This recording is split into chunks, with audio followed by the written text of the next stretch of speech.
Hi everybody, Corrie Sommers here today. I just wanted to thank you for tuning in.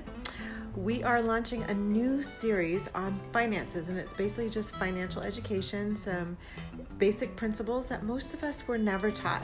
I've partnered up with Denise from Elite Financial.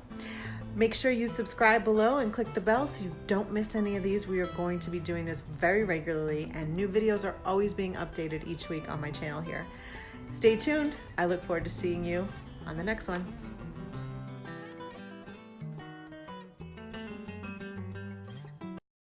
Hi everyone, this is Denise with Elite Empire Financial, and I'm so thankful that Corrie Sommers invited me onto her show and platform to teach you guys a little bit more about basic financial concepts. So for me, growing up, I grew up in humble beginnings. So what does that mean for me? It means that I wasn't going to be learning anything about financial concepts. There's generational wealth and then there's generational poverty, right? And at the time, this is obviously pre-YouTube, pre-internet at the time. I mean, I think we had some basic games that you could play on DOS, but besides that, there wasn't going to be any Googling of anything. So I actually do enjoy reading, but if you guys have ever tried to read anything about finance, it's like reading stereo instructions. It's not comprehensive and it's not applicable to anything in real life, which I'm sure is very relatable. So I obviously thought that I would be learning in school how to become financially independent and debt-free and becoming wealthy, right? But obviously if you went to public school, that is just not the case. We learned more. I think I learned about the medieval times at least 5 times and the Egyptians 3. I learned how to build a volcano, but I did not learn how to do anything about building finances, taxes, how to take care of debt, what an interest rate is, how to invest money, even how to buy a house or do anything with home ec. That was actually completely cut during the time that I was in school. So I thought that when I went off to college that I was really going to learn the financial basics. But I still did not learn anything about any of those things. Then you guys would obviously be probably shocked to know that I obviously went off to the military to pay for my schooling, and I obviously didn't learn anything about finance there. That's obviously to be assumed. But then I got back and I got an MBA. Then here I thought, really, I'm going to learn about the financial basics. And they did. They taught me about some basic finances, the financial equations, right? And basic accounting with ledgers and everything, but they still didn't teach me anything that transferred over to real life. And still to this day, I'm wondering why that we don't have any courses that actually apply to people, that they'd be interested in looking at. So let's just go over a couple of things just today. Nothing too heavy, nothing too complex for you guys. Otherwise, I think I failed math in high school. So if I can do it, you guys can do it, right? So the basic rule that we're going to go over is talking about compounding interest, all right? And I'm so sorry that I don't have a visual for you, but you guys don't have to visualize this basic financial concept.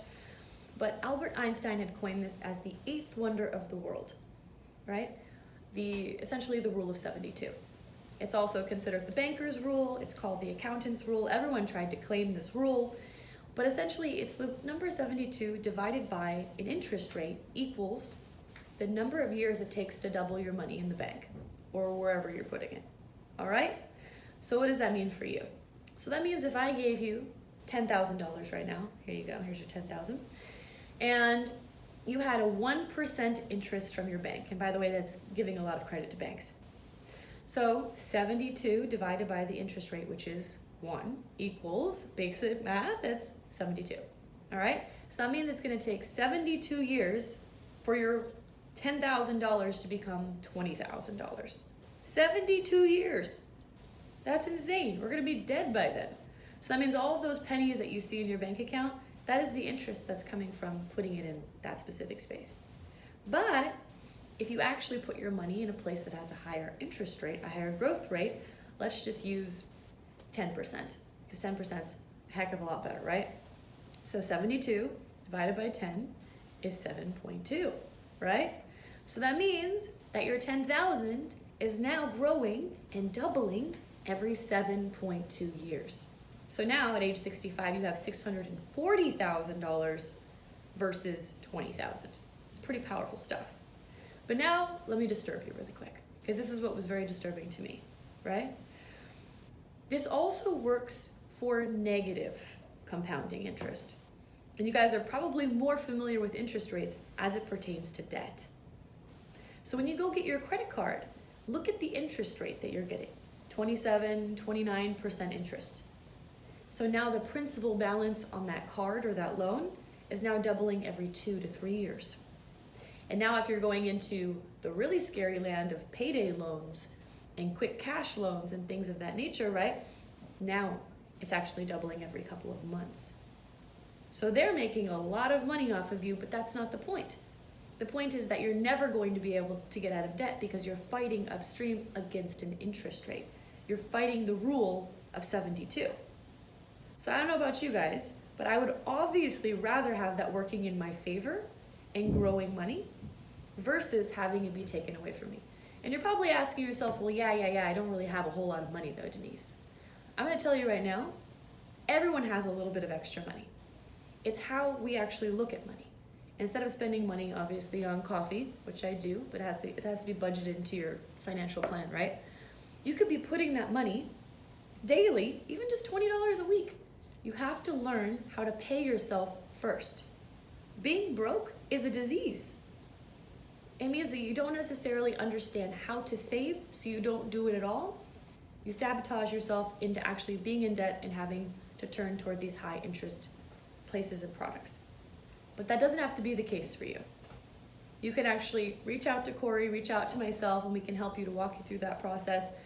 But it's not that difficult, guys. Think of it as paying yourself every week instead of actually spending or saving money, which is not what a lot of people want to do. But you can actually be spending money on yourself every week to have it somewhere that actually grows at a great interest rate. So hopefully you actually got something from this video. You guys learned a little something. Just to have in that educational bank of yours in your mind. And I'll talk to you guys next time. This is Denise Berry with Elite Empire Financial.